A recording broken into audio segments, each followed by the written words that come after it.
হিমায়িত বীজ প্রস্তুতকরণ। চিমটার সাহায্য সিম অ্যান্ড ক্যান হতে একটি সিম অ্যান্ড স্টো বের করতে হয়। স্টো ক্যান হতে উঠানোর সময় অবশ্যই লক্ষ্য রাখতে হবে যাতে ক্যান এর ক্যানিস্টার সর্বদা ক্যান এর গলার 3 থেকে 5 সেন্টিমিটার নিচে থাকে।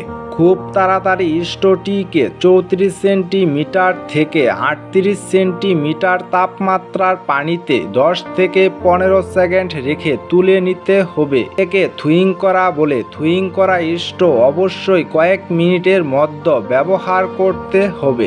স্টো এর ফ্যাক্টরি প্রোডাক্ট প্রান্ত নিচের দিকে রেখে সোজা করে উপরের প্রান্তের অংশ বরাবর কাঁচি দ্বারা ল্যাবরেটরি সিল কাটতে হবে।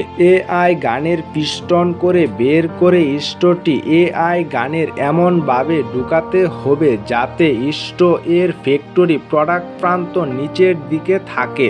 এরপর একটি জীবাণুমুক্ত এআই শীট এর ভিতর এআই গান ঢুকিয়ে প্লাস্টিক রিং লকিং ডিভাইস দ্বারা শক্ত করে আটকাতে হবে বা এআই শীট লাগানোর সময় লক্ষ্য রাখতে হবে যেন স্টো এর কাটা প্রান্ত এবং অগ্রভাগের মধ্যে ফাঁকা না থাকে।